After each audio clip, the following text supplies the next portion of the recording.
everybody, welcome into the NESN Bruins podcast. It's basically what it says. This is a podcast about the Bruins, hosted by the folks here at NESN. I'm NESN.com's Mike Cole.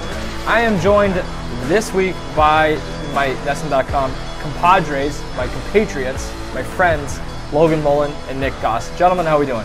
Good. Thanks. That's good. That's very expansive, so we're off to a great start here.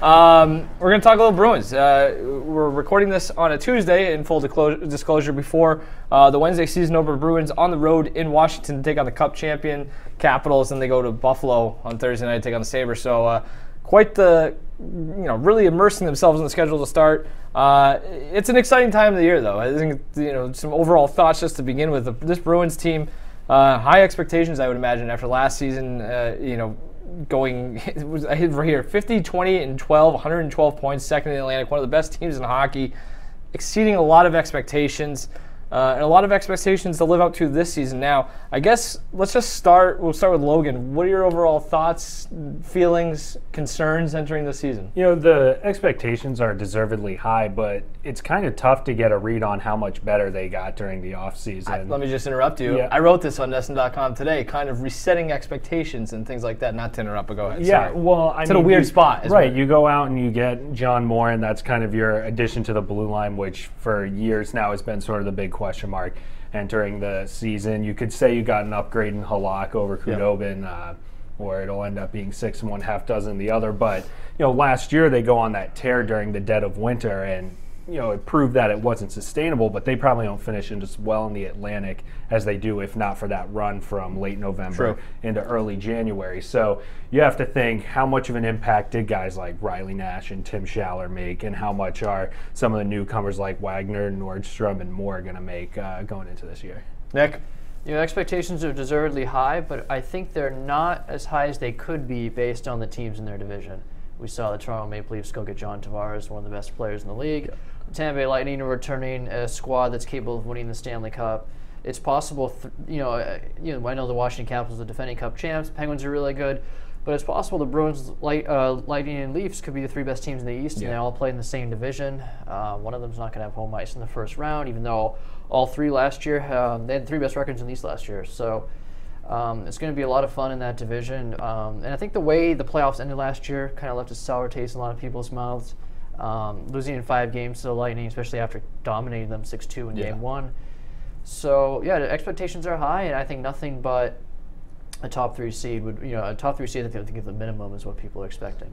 Yeah, that's kind of what I wrote on NESN.com today. Was just, I think the very baseline in terms of expectations is to do the exact same thing that you did last year. Maybe not in terms of regular season success, because, like you mentioned, Toronto's better, Tampa Bay's better. Those teams are good to begin with. I don't know if Tampa Bay is better, but they're not any worse. Buffalo might be better. Ottawa's terrible. Detroit's probably terrible. Montreal is an interesting case. Yeah. There's still some talent there, but they've kind of been picked over by the rest of the league. So it's kind of up and down, the goods and the bads of the division. But again, very top heavy. Nick, you talk about them being the 3 best teams in the East. I mean, they could be 3 of the top 5 teams in the NHL. Right. Maybe the 3 best teams in the NHL. There's a case to be made for that. I mean, they're going to beat the hell out of each other, but I think, top line talent, in terms of expectations, all that, I think they are up there among the NHL's elite. I think the Stanley Cup odds kind of bear that out as well. The Bruins, I think, are 11-1, and I think Tampa and Toronto are right around 7-1. So, and then the Jets are in there as well. So, Vegas expects a lot of those Bruins team. I think the Bruins expect a lot of them out of themselves. And I think we all expect a lot out of the Bruins as well, which kind of answers one of our first questions in terms. Logan, you kind of hit on this. Was last season easy for me to say. Was last season an anomaly? You couldn't pick an easier question than that. I mean, well, it's kind of tough to tell, because you kind of have the feeling that the way the season ended, kind of getting their doors blown off at the end of the year by the Lightning, wasn't exactly indicative of what they were capable of. But at the same time, that sort of begs the question, well, are they not ready to compete with a team like Tampa, or what you expect Toronto to be? Yeah. So, they have a lot of growing to do, but at the same time, even though, your DeBrusks, Heinen, McAvoy, those guys aren't rookies anymore, well, young players still hit walls. Yep. And so depending on how long those walls are, that's going to play a role, obviously. So, I think it's fair to say that they could sort of remain in the same realm as they did last year. I wouldn't necessarily say it's an anomaly, but I think expectations may actually be a touch high considering what the other teams that they're going to have to play went out and did, and the fact that they sort of remained a little stagnant. I don't think it was an anomaly. They have a lot of talent on this team, and they won, 50-something games, 50 games, and Marchand only played 68 games. Bergeron only played 64. Krejci 64. DeBrusk 70. I mean, they had guys, really important guys, miss significant time. Charlie McAvoy missed 19 games. We know how important he is. If those guys are healthy, and Pastrnak, Bergeron, Marchand, probably the best line in the league. Yep. Toronto's going to put out probably a good one with Marner, Tavares, and maybe Nylander. But the Bruins have a lot of talent. I think Bruce Cassidy's a really good coach. His first full season, full training camp last year with these guys, I think that really helped. They know his system. They like playing in it. And the young guys that they've drafted, the Heinens, the DeBrusk, McAvoy, Grzelcyk, Carlo, and now Vakanainen, I think they've done a good job filling some of the gaps that they've had in years past. So I don't think it was an anomaly. No, they could finish third in the division, and it might not look good on paper, but like we said, with this division, that's still a good accomplishment. Well, and they have good depth in the minors, too. I mean, you talk about Vakanainen, who probably won't even play Wednesday. I mean, if the blue line continues to get banged up, if Krug's injury's a little bit more serious than the Bruins would probably like, I feel pretty confident in the depth that they have to where there are plenty of guys, even young guys like Trent Frederick and Forsbacka Karlsson, who aren't going to miss a beat if they get called up. I guess I'm a little more skeptical than maybe both of you guys are, and I think a lot of that has to do with the fact that the rest of the division is better. And on paper, and theoretically, whatever you want to say, that young talent looks good, but you don't really know for sure until you see it in the NHL, and you're going to get growing pains with guys like this. We saw it with Ryan Donato to a certain extent last year. The numbers look good, but getting to the playoffs where it's a grown man's game, for lack of a better cliche, it's a little tougher to kind of find that space. So I think it's going to be I think it's an interesting season for the Bruins, especially because there's going to be a lot of ups and downs, and the ups are going to be really tantalizing because it's going to be it's these young guys who.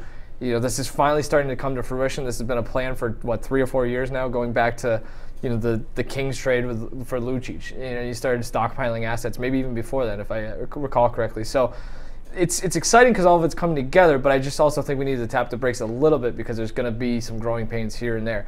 I think it's interesting. I just pulled it up, the over-under point totals for the season. I'm not sure where exactly this comes from, but we've got this is Westgate Vegas Superbook.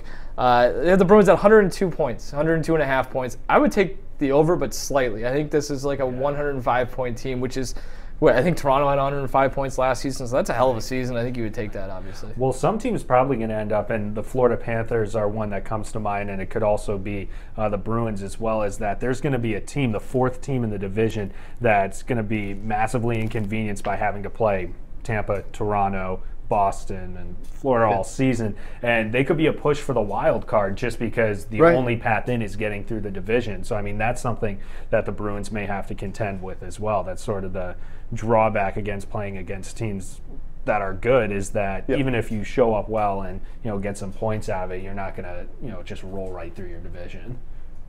Sure. Nick, you got any more thoughts on that, or do you just want to move on? I think we just move on. Yeah, I think that's a good idea. Yeah. You guys want to start with forwards or defensemen? Let's go with forwards. All right, so let's start. Let's go right down our list here. Start on the third line, I guess, because no, let's start from the top. I'm going to change things up. First line, best in hockey, right? Like, we're not going to. Yeah, no one of the top there. three, whatever. I think the second line's kind of interesting this season. At least what they rolled out. This is at practice before the season begins. Second line, DeBrusk, Krejci, and Heinen. I think that's interesting. I think I wrote this today. I had a roster preview, and it kind of mentioned how Krejci's a weird one because, again, I think he takes a lot of flack in this city. I think some of it's justified because of his penchant for kind of disappearing at times.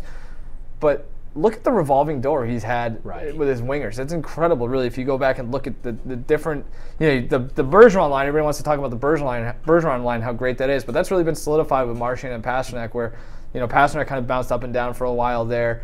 Krejci was with Backus at times. I mean, we go back and it's just, it feels like there's a different guy on his wing every night. I think if he can establish some sort of consistency with these two guys, especially DeBrusk and Heinen, I think that has a chance to be. I mean, you need it to take the next step because you need that top six forward depth. Well, I think Krejci's at his best when he doesn't have to be the featured scorer on his line, and that's been some of the issues in past years. Personally, I think instead of Heinen, I think they should keep him on the third line and put Donato on the second line, just because Donato likes shooting. He's like Frank Vatrano, but he actually scores.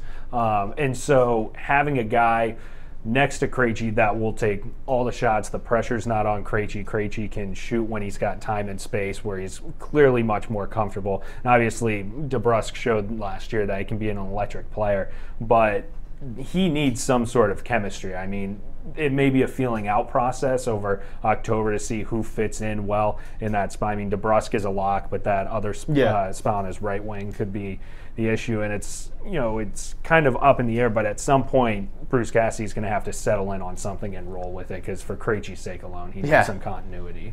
Yeah, I think you got to put Krejci with shooters. I think DeBrusk certainly qualifies as that, and I'm really interested to see how DeBrusk does this year. I think playing with Krejci will certainly help. But I think I would actually like Krejci to shoot a little more. His shooting percentages in his career are pretty good, and last year he scored 17 goals in 64 games. The year before that he scored 23 in 82 games. I think he can be a capable offensive player, from a goal-scoring standpoint, and we know he's pretty good on the power play. But he has to stay healthy, because when he's out of the lineup, now you got guys who are third and fourth line players moving up, and that's not their comfort level. You need that two-headed monster down the middle with him and Bergeron. You look at all the best teams; they have those first, second line centers that really set the tone for everything. So if he stays healthy, I think the Bruins, will be really good offensively. And I believe they were 6th last year in goals scored per game. And they missed Bergeron and Krejci for more than 15 games each. So the depth is there, but you need your big horses to stay healthy, and that's always been the concern with him. Well, and to your point, Mike, it's kind of funny that Krejci does get a hard time from a lot of people, but the difference is palpable when he's not healthy. Yeah. I mean, he is a legit center, a top 6 center, and he belongs. To Nick's point, it's hard when you can't lose that production. You also can't lose a guy who takes up a tenth of your salary cap. What I mean? It's just 7 something. Yeah, 7.25. It's not Krejci's fault that he makes the money he makes. God bless him. I wish I was making $7.25 million. I come in just shy of that. But that I think gets factored into it too, and it kind of just is one of those unresolved things, or it's always going to be held against him, and that's understandable to an extent. But it really, it comes down to health, and I think health is even more important this season. I think losing Riley Nash earned the right to walk away with. I thought he had a really good season. Riley Nash was one of my favorite players last year, to be a little geeky about it. But if Krejci gets hurt, and this kind of takes us into the third line, you're looking at David Backes moving up and probably centering that second line. I mean, there was talk about him centering the first line if Bergeron wasn't able to get back for would have been banana land. The season opener. It seems like Bergeron will be good to go, so we don't have to worry about Backes coming up and centering that line. But I imagine, if Krejci gets hurt, it's either Backes or Corrali probably moves up to center that second line, which is, to Nick's point, not what you're looking for down the middle. That's not good enough. Both those players are nice players. That's not going to get it done, especially when you're trying to match lines against Toronto and Tampa Bay. That's not going to do it. As far as that third line goes, we want to talk a little bit about Corrali, who, in terms of, we talked about expectations earlier. Expectations just in terms of the bump that he's getting are pretty high. He's going to center that third line.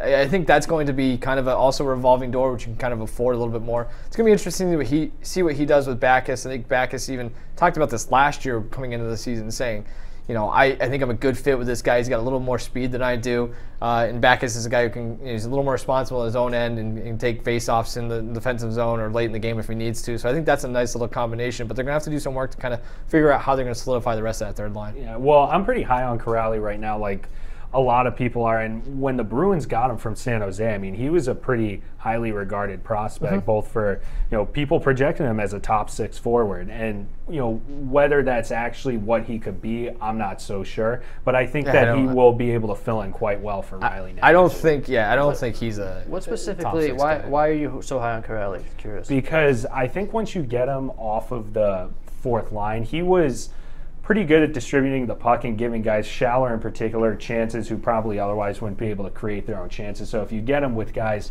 who have a bit more of a scoring touch like Heinen or Donato, then he could have a little bit more success. He's a good skater, and I think what Backes has made a point that he tried to thin out a little bit and play a little bit more finesse of a game, I guess. I mean, he's still got a physical edge to him, but having that could be a pretty electric line with Backes with a little bit more speed, Corrali, and Heinen or Donato. Electric. I don't know if I would say electric. I mean, he 6 goals, 8 assists last year in 75 games. You have to remember who he was playing. I know, but he had 134 shots. That's a lot of shots for only scoring 6 goals. And I do like how he battles in front of the net, and he's a gritty player. And if he's getting slimmer and faster and sleeker, that's great too. But he's not someone who I would prefer to have on the third line, especially when I have someone like Donato, who you really want a nice playmaker with him because he has so much skill and can score in a lot of different ways. Corrali's a nice player. I would rather have him on the fourth line, but it is what it is. Frederick and Forsback Carlson may not be ready for that role yet. We'll see. I'm not as high on Corrali as you are. And I don't disagree that he's probably. I mean, he would thrive on the fourth line. It was clear. Yeah. I thought last year's fourth line was as good as it's been in a few years, and I think he was a big part of that. But he's a textbook bottom 6 center, if you ask me. That's among the reasons too. Maybe I'm not as high on this team as you guys are, which is a relative term because again, I just said they probably would put up 105 points, but your forward depth is a lot more impressive when Sean Corrali's centering your fourth liners on your fourth line than as opposed to centering the third line. So that's something that, and again, I think it's also kind of important to mention here, note here that this is the bottom 6 especially is far from set in stone just because of how many guys are going to be cycling in. You mentioned guys like Frederick or JFK or I love Anders Bjork. I think he's another one of my guys who I think he'll see time once he gets healthy. He's going to be a guy. Nordstrom as well. So I think there's going to be a lot of that's going to be something that we're going to have to pay attention to early in the season and see how Cassidy is working guys in or how it seems like what they're going to go with Nordstrom and Bjork for the first week or so, kind of work those guys in on the fourth line, I guess. One of them's a 13-4. He kind of hinted at Wagner, Nordstrom, and Chari. And then that makes sense because I don't know how healthy Bjork is yet. Right. He's not back to 100%. No point in rushing him along. I think it kind of that's going to be another thing too. Is kind of how do they replicate what they got out of the fourth line last year? Because you said, that was the thing. That fourth line was one of the best in the NHL. I don't think they can because Schaller, Nash, it's tough to replace that kind of production. Nash had 41 points, 16 more than his previous career high. Corrali's not, and Schaller, I don't think we're combined to give you 41 points. You can wonder what would have been, though, if Nash hung around, but at the same time, that was a career year for Nash, and it would have been tough I'm not saying they should have brought him back. Right, and at a certain point, you have to you've done all of this building and stockpiling of assets that turn into young players. At some point, you have to turn them loose. Giving Nash a 3-year deal probably wouldn't have been the most I definitely wouldn't decision. have done that. I'm just saying I don't expect Corrali and Ashari to replace those guys' production. But I think adding talented guys like Bjork and Donato for a full season, Nordstrom, they can get there, but it's going to take a little time. Yeah. So Lark as well. And Mike, you had started talking about the fourth line. Nick, you and I were going back and forth about this yesterday about how essential it is or not essential to have a fourth line that plays a heavy game. And if they roll with Wagner, Achari, and Nordstrom, then that's going to be a pretty heavy fourth line. Yeah, which is, again, that's one of the better debates in hockey is how much does that matter? And obviously it doesn't matter nearly as much as it used to. I don't know. I don't know where I fall on that. I think it's a case-by-case basis for me, which is a cop-out answer. But, what fits your team better? And I think you can make the argument for either case with this Bruins team. Yeah, well, my thing about the fourth line, and, I don't want to sound like, I'm a big pom-pom waving guy, but I'm high on the fourth line. I think this will be one of the better fourth lines they've had in years because Nordstrom's a great skater. He's pretty good at creating chaos in front of the net. He's been offensively anemic the past few years, but I think he's only 3 years removed from a 24-point season, which for a fourth-line guy isn't dreadful. Wagner has some pretty good skill, but was, I think, third in the NHL in hits last year. And then Achari is what he is. I mean, he plays a heavy game. So the fact that Nordstrom and Wagner could keep pace with some top 6 forwards in terms of skating and can beat up on guys, I think in that sense, as long as it's not guys that play such heavy games that they're getting, breakaways on the other end all the time, then I think that it could be beneficial. You're not going to get a ton of offensive output. Yeah, Don Sweeney likes to use the term hard skill. Guys who can score but also play a physical game. He talks about Bergeron a lot in that role. I don't think the Bruins really need a fourth line that plays a really heavy game, because I think all throughout their lineup they have guys who can throw their weight around. I mean, you look at the blue line, there's a lot of guys who can do that. The Pasternak even has become a lot stronger player, from when he came in the league. So I would like them to do a more speed skilled, but I understand, you gotta, Shari, I think balance. A balance, and Shari kills penalties pretty well too. So there's that, and I'd rather see them go to more of a speedway, but it's interesting because they've built this rebuild, if you want to call it, kind of on the fly, has been focused on speed and breaking out, and having a heavier fourth line kind of flies in the face. But at the same time, do you want 4 lines that just are small and fly? And you got to have a little bit of balance. I think that's. So in the right spot. Well, and Bruce Cassidy's the type of coach too, where if that fourth line or even the third gets so quiet on offense, he'll, Bjork sitting around someone like that, he has no issues playing in a guy and just throwing all that. He did in the playoffs last year when things went south against Tampa. No issue doing that in a game, in the course of a game. So I think that's one of the bigger and really, to be honest with you, better differences between him and Julian is just the willingness and the ability to make those decisions. So my only concern would be in the playoffs when the game gets tight and you play your top guys a lot. We saw last year, I think of the Tampa series, there were only like 4 or 5 forwards who scored goals. And 3 of them were Pasternak, Marchand, and Bergeron. Yep. So you got to have some skill in those bottom lines. But like I said, I think adding Bjork and Donato for a full season, especially if Bjork is healthy, will certainly go towards rectifying that. What about Donato? We have on our list of questions here. Will he be able to stick in the lineup? I don't. And how does having Bjork around impact that, or really any of those other younger guys? I think it's going to be kind of cycling him in. Donato's an interesting one for me. I've said literally everything is interesting. I sound like a broken record, but it speaks to where I'm at with this team. But I don't know. I don't think he's the player. Like, if you're looking for him to be the guy he was in the Olympics or to be the guy he was in the first 5 or 6 games of the Bruins last year, I think you're going to be mistaken and you're going to be a little upset. That being said, if you're just looking at him as a third-line winger who can create his own shot and has some offensive creativity alongside a bigger hulking guy like Backes and a speedier center like Corrali, maybe that's a nice little fit for him. You kind of have to, I think with him, he's so young, he's relatively small, you kind of got to bring him along slowly. This is his first full season taste of the NHL. I think it's temper expectations when it comes to Ryan Donato. Honestly, one of the worst possible things that probably could have happened to him was scoring in that game against Columbus. When he got brought up, because everyone thought like, okay, this is who this guy is. And I think he played in 2 postseason games and 3, I think, and he was a -3. Right. He had 7 shots or something combined. So I mean, the skill's there. I mean, you saw him dicing up, the opposition when he was at Harvard, and some of those goals he scored were just mind-boggling. And he did it in the Olympics too. But the NHL is a totally different animal, and he's playing against guys who are much bigger than what he was seeing in college, in particular. And he said that the big thing he worked on this offseason was improving his defense, which is good because it was pretty clear he wasn't quite a two-way player at the time. But he needs to figure out who he's going to be, because I don't think he's ever going to be a sort of Bergeron-type two-way forward. And so he really needs to hone in on his scoring. I'm also not sure what working on your defense in the summer means. Right. Like, how do you – I feel like that's one of those things where you can take 1,000 shots a day and work on your shot, but – I don't know how you simulate playing defense against NHL players. It's probably just getting stronger. Yeah, I guess. And just there are little things, whatever. I think having him with Backes, this is another point I'll make real quickly, is probably a good idea. Somebody probably the best player on that roster in terms of protecting a guy on his line. So I think that is one of those things where teams probably are going to take liberties with Donato at some point this season. It'll be interesting to see how he responds to that. Nick, where do you fall on this? I really like Donato. I don't think he's going to be a 9 points in 12 games kind of player as he was last regular season, but I think getting that experience is very helpful.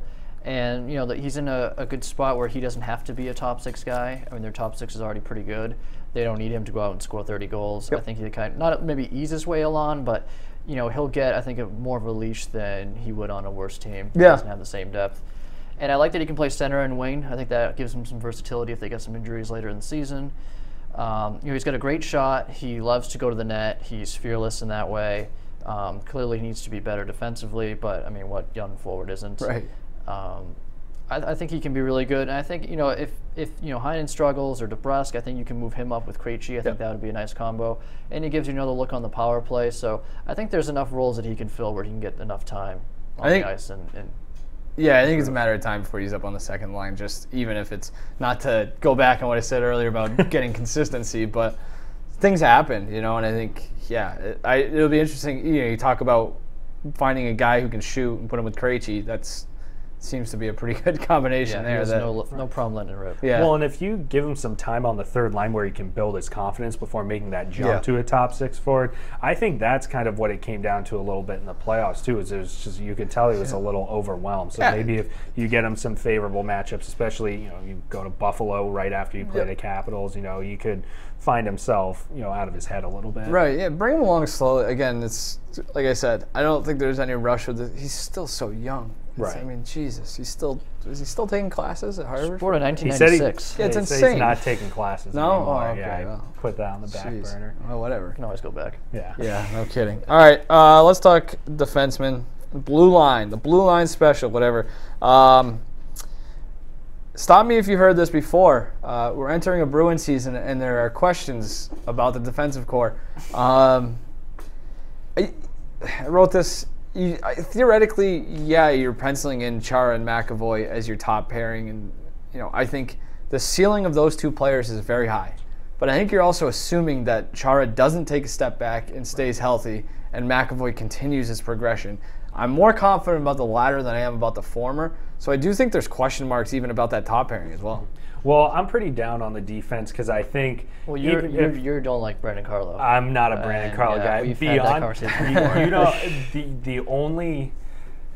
Beyond Chara and McAvoy, your only other defenseman who's a true top 4 defenseman is Torrey Krug. And I know some people argue with that, but Brandon Carlo. I like Carlo, but I got to see it, Right. Well, that's my thing. So Carlo kills me because his rookie year, everyone understandably was pretty big on him, but my belief is that a lot of his mistakes were covered up by Chara. He took a step back offensively, which you don't need him to be a prolific goal scorer or anything like that, especially if he plays alongside Krug. But a lot of the mistakes that he makes defensively is getting caught puck watching at the mouth of the goal, and then a guy right in the slot gets a puck fed to him and it's past the goalie. Things like that, sort of IQ things. And when you're playing on a line with Torrey Krug, he's not going to mask your defensive errors. Whether or not John Moore is able to do that or whoever he plays with. But the right side of the defense, I felt they needed to trade McQuaid or Miller, somebody, but my belief is that Carlo is worth far more in a trade than he is on your roster right now. Yeah, I mean, I think we've been spoiled a little bit with McAvoy progressing so fast that we kind of forget how long it takes for defensemen to really see how good they're going to be. That's fair. Carlo's only 21 years old. He got injured last year. That didn't help. But McAvoy, when he came back from an injury, even when he was fairly healthy in the playoffs, he didn't look as good as he did, especially without Chara. I wonder how healthy he was, though. Yeah, I mean, I'm just saying, like, when you say, Logan, when you're saying he wasn't as good without Chara, I think that's true for a lot of guys. Yeah, right. I see. And I'd be interested to see if maybe they mix things up a little bit. If beyond Chara and McAvoy, it's such a mess, they say, all right, we're going to put Carlo in the top pairing with Chara, and we're going to see how McAvoy does handle being the premier guy on his. I think that's why there's a lot to watch from McAvoy early on. If he can prove. Again, it's hard to your point, it's hard to really know how good he is as a singular defensive entity when you're playing with Chara. But if you see positive things out of him, it might make most sense to kind of do that and put Carlo in a better position to succeed and hope that McAvoy can raise Moore's defensive game. Also, the pairing of Moore and McAvoy from an offensive standpoint would be pretty tantalizing as well. So, sorry. No, with Carlo, I mean, 6'5", 203 pounds. He's got a long reach. I think he has fairly good defensive instincts, and I think he's only going to get better with experience. So I think this is obviously a huge season for him, but I'm still pretty hopeful on it. I think Bruins banking on it, apparently, obviously. Yeah, and I think Carlo, another issue for him is he's too nice. Like, for a guy who's built the way he is, like you just shelled off, he could use his body so much more in small areas and in the corners and along the boards. I think that'll come as he gets more comfortable. Right, and you see that when he does that, it pays dividends, in wearing down the opposition, things like that. But it's just the skills are there. Yeah. It's just he doesn't really put them to use as much as he could, and it's the IQ stuff that worries me, like getting caught watching the puck. Yeah, I think those are the things, though, that it takes the longest to develop. It's just it's easy to be 6'2", 225 or whatever. It's to learn the game, and the intricacies is easier said than done. The Torrey Krug thing, a bummer for that guy. That goes without saying. To kind of injure the same ankle in a different play before you even get back is tough. They say he'll be out at least 3 weeks till he's reevaluated, so who knows how long he's out. You always tack on at least 1 to 2 weeks when you get that prognosis. So I don't know, in our little rundown here, we talked about, or we have a bit about Grzelcyk, and I think Grzelcyk's a guy that they're going to need to step up, and I think it looks like he's drawing in Wednesday night, at least for the opener, and that makes sense because I think they're going to need him on the power play. The power play, I think, too, is, kind of a sneaky issue without Krug. I mean, Krug, I think 59 points last season. Quietly one of the best offensive defensemen. Krug, yeah. And I think 24 of those were on the power play. Yeah, so he has such a great scoring league, at least from a statistical standpoint. Well, and it's going to take a step back no matter what, but I think the 3 guys that Cassidy listed possibly replacing Krug on the power play were McAvoy, Grzelcyk, and then Vakanainen if he needed to play, if Grzelcyk wasn't able to go. And so I think that's probably where you're going to see Grzelcyk start to really come into his own. I like him on the power play running the point a little bit more than McAvoy. I do too. I think that's a bit more tailored towards his game. Yep. But losing Torrey Krug, people are going to realize how key he was. You saw it towards the end of the postseason. But his ability to finish and shoot from the point is just second to none. Yeah, he's a great skater. He's a really good passer. Really mobile. Everything you want in a defenseman who's going to be on the power play or getting the breakouts going and stuff like that. So, it's a huge loss. And Grzelcyk's going to have to step up. McAvoy's going to have to make more of an impact offensively. And we'll see if Vakanainen draws in. I think he's a similar mold where he's a good skater and guy who has good offensive instincts, but obviously has no experience. So, but Grzelcyk for sure, this is a great opportunity for him. Either whether it's going to be here or with another team, these next few weeks are huge for him. You're gonna need Kevin Miller to be good too, I guess, because in my own notes I was looking through it. We kind of touched on this already. It's like, who are the shutdown defensemen here? Right. Especially when you're playing a division that includes Tampa Bay, and Toronto, or even you want to throw Buffalo in there as well with some of the top line forward talent they have within that conference. Jesus, you start the season at Washington, you get Ovechkin and all those guys, and then you go play it, you get Eichel on Thursday night. Like, I don't know who, we talked about it, it's just, I think it's an important point to hammer home. Just, I don't know where they get that shutdown defenseman play from. So that's going to be something it could be an issue, especially early. Well, and that's something that Miller's going to have to figure out, because when you needed sort of the shutdown guy, for the lack of a better term, or at least someone who was going to play incredibly physically, that's when McQuaid would slot in. Yep. And so, Miller sometimes gets caught in this limbo where, does he want to kind of be a offensive-minded defenseman? Does he want to be the physical, more stay-at-home guy? And that's why I think he paired so well with Grzelcyk last year, is he was like, all right, I'm staying home. If Matt Grzelcyk wants to go forward, he can go forward. This is my role. And that could be up in the air, but he needs to figure out what that's going to be, because beyond Chara, he's kind of the next guy up. Yep. Honestly, I think Chara and McAvoy have to be the shutdown pair against the Ovechkin line, Matthews Tavares line. It's a lot to ask of him. It's a lot early too. But I really don't want Kevin Miller near the best players, the best scorers in the NHL. I think he's a capable player, but I don't want him going up against Ovechkin or Tavares, Matthews. So you're going to have to ride Chara McAvoy. Chara keeps himself in incredible shape. He's used to playing 20-plus minutes.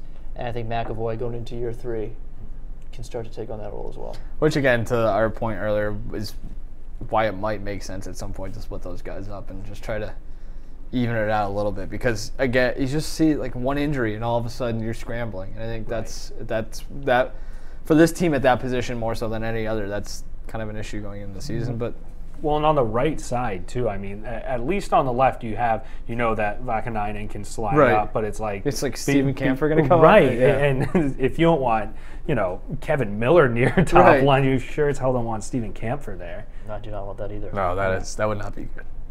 Nice guy though. Anyway, do you want to talk about goaltending real quick? I guess we should, sure. Unless you guys have any more. I really like the Halak signing. I do too. Yeah. The money's kind of expensive, but I think it was Matt Kalman wrote this a few weeks ago, or maybe it was back when they signed him. Just this is kind of the price you pay, literally the price you pay in today's NHL to have a legitimate goaltending duo. Right. Yeah. You look at some of the goaltending tandems other teams have. Right. Yeah. It's just an absolute mess. It really is, and Halak has a lot of experience in the playoffs. If that were to come into factor as well, he's a really solid goalie. And I wrote down here in my notes, Tuukka Rask from 2014 to 15 through 2016-17 played 64 plus games, and had 3 of the 4 worst shooting percentages of his career in those seasons. Last year he only played 54 because Khudobin was really good, and then Rask, he sees his numbers, his save percentage goes up because he's healthier, he's fresher. I think Halak can do that. He can play 25, 35 games, give Tuukka all the rest he needs so he doesn't have to get burnt out. I think this is a really good signing. The years that they didn't make the playoffs, and even when they got beat by Ottawa in round 1, the backup goaltending was really bad. It was probably their biggest weakness, and I think it got better last year. And I think Halak will, he's obviously better than Khudobin, so I really like this signing, and I think they will give them some real strength at that position. I think Rask just needs to be pushed. Yeah, right. And I think that's what was beneficial about Khudobin playing so well last year, is that after that Edmonton game in November, where it was all right, we're gonna ride Dobby for a while, and then Rask kind of got things together, and Halak is a legitimate starting goaltender. So I mean, he wasn't done any favors by having the Islanders defense in front of him last year, and if he wanted to, he probably could have gone somewhere like Buffalo and started. But he's probably in a far more favorable position this year where he can play 20, 25 games and just push Rask in practice and know that, all right, if Tuukka's going through a dry spell or something like that, it's no issue to just yank him.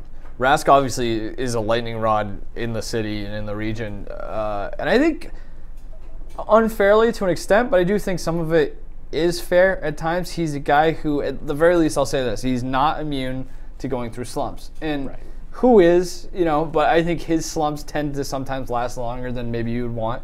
And the thing with him, too, is when he looks bad, he looks really bad. And that Edmonton game was a perfect example of that. Beach ball after beach ball. And I think if that's going to be the case, and if that's what you accept with your goaltender, your number one goalie, then having a guy, you can do a lot worse than Jaro Halak is, your backup, kind of to echo what you guys said. And that's a guy that you don't feel bad about giving him 2 or 3 starts in a row if you have to, because again, he's recently a starter at the NHL level. So, it's a very good, albeit somewhat pricey insurance option. So, I think to kind of Logan's point, if Halak gets in there early, I mean, he will get in there. He's starting Thursday at Buffalo. He'll look a lot better this season, I'm willing to bet, than he did last season, because yes, that team was trash on fire. Well, the Bruins defense has its issues, but it's not it's not nearly as bad as some of the ones he's played in front of. Yeah, there's no Char or McAvoy on the Islanders' blue line. Nope. Rask for the first few, several years of his career was easily a top 10 goalie. Yeah. Won a Vezina trophy. But the last 4 or 5 years, there was a really good piece on the SB Nation Stanley Cup of Chowder blog. Forgetting the guy's name. Is it Colin Beswick, maybe? But he had a really good piece where he looked at all the normal stats, the advanced stats, shot metrics, shot quality, and it wasn't too kind. Tuukka was either, the overall point of the article was that Tuukka has been over the last 3 or 4 years average, maybe a little bit below average. So I think, like you said, Logan, having someone push him, and Halak's not going to come in here and be the starter right away, if ever. But I think having him here at least will push Rask to be on top of his game. And he does need to play better, Rask does, for them to get back to a conference final, Stanley Cup final kind of level. And like Mike said, I mean, what Rask goes through his share of dry spells, but I think his biggest flaw is there are a lot of times where for as good of a goalie as he is, you don't know what you're going to get out of him. Yeah. It's kind of tough rolling into a Game 7 at the Game Garden 7, against the Lightning and, crossing your fingers and saying, I hope the good Rask shows up. Well, Game 7 against the Leafs. I mean, it wasn't totally his fault. That game was wide open, Right. obviously, but still, that's a shaky dice to be rolling, so. It's not the time to be rolling dice. No, not at all. But again, if we want to manage workload as well, it's a way they can do it as well, kind of to Nick's point. So before we get out of here, let's just do some overarching stuff. I think we have we'll make it a quick around the room. A player who will pleasantly surprise you, Logan. I think Anders Bjork will. I think that he's going to have a tough time getting in the lineup at first, both from a health and numbers perspective. But, I mean, injuries happen, and he's going to get his share of chances. His injury was about as untimely as it could get because it seemed like he was really starting to find his form and prove that he could be a regular, everyday forward in the NHL. So I think he has a pretty good future, and I think he'll start kicking in this year. My pick is Jake DeBrusk.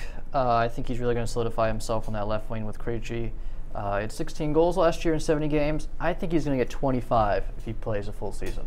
Well, I think he's going to be really good. Give me John Moore. I know that was a signing that was ballyhooed by some. And he's not a perfect defenseman, and he's a guy who's not overly dependable, reliable at his own end. But I do think he fits perfectly with what they've been trying to do the last few years in terms of picking up the pace, getting the puck out of the zone. He's good with breakouts, or at least has been at times. So I think he ends up carving a niche within this blue line. Again, as long as you're not expecting him to be, he's not making a ton of money. He's making $275. Like it's a dependable guy who's good offensively. So I don't know.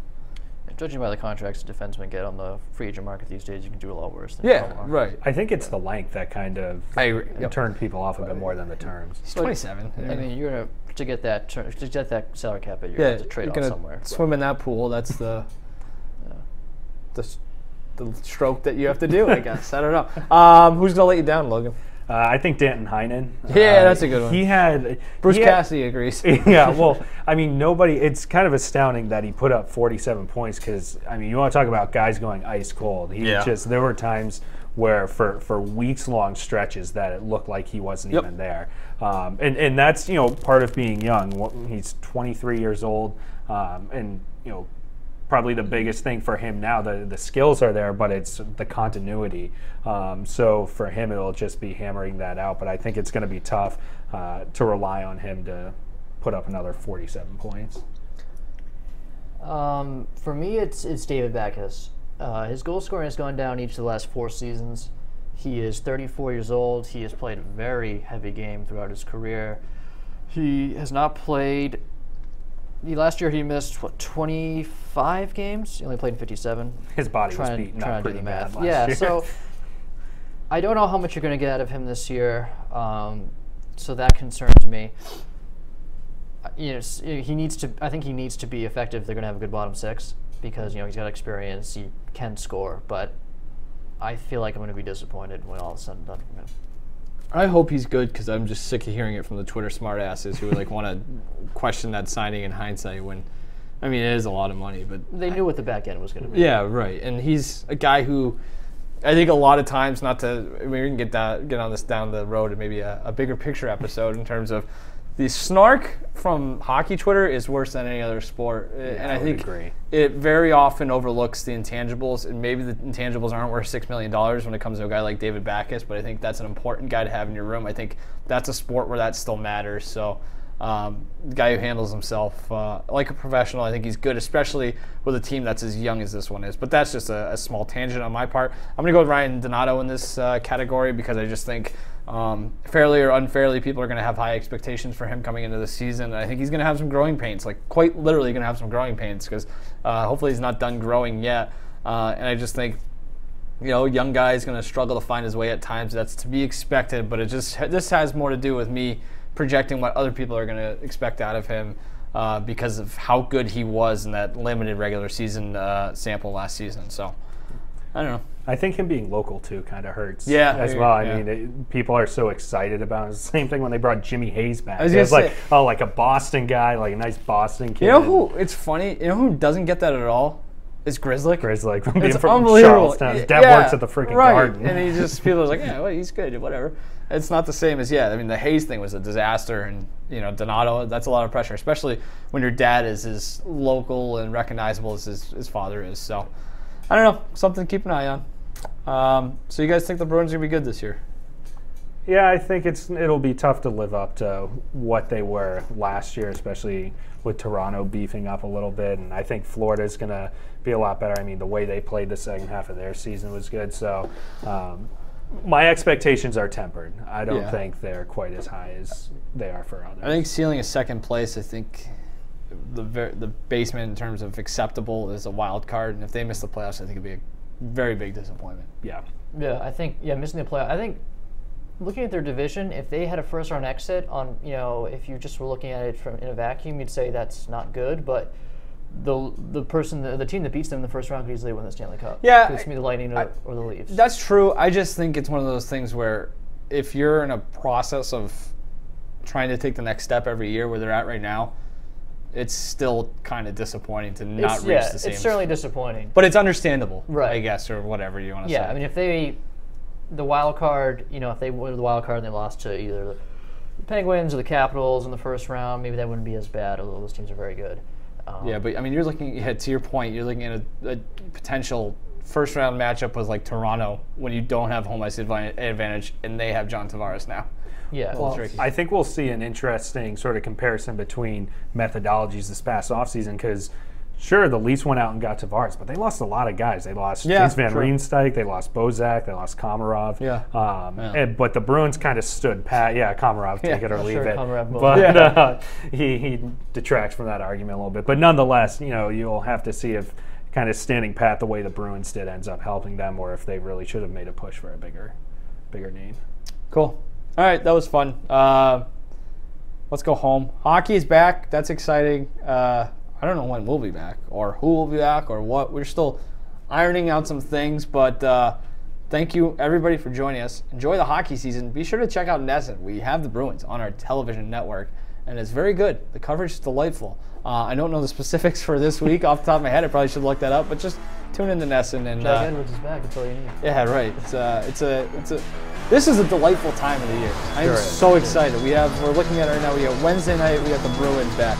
Thursday night, the Bruins play again, and the Patriots play. Friday night, the Red Sox play. Saturday night, the Red Sox play in the playoff. It's a good time to be in New England, and the Bruins being back has us excited. So let's go be happy and excited elsewhere. That's the NESN Bruins podcast. We'll catch you guys again next week.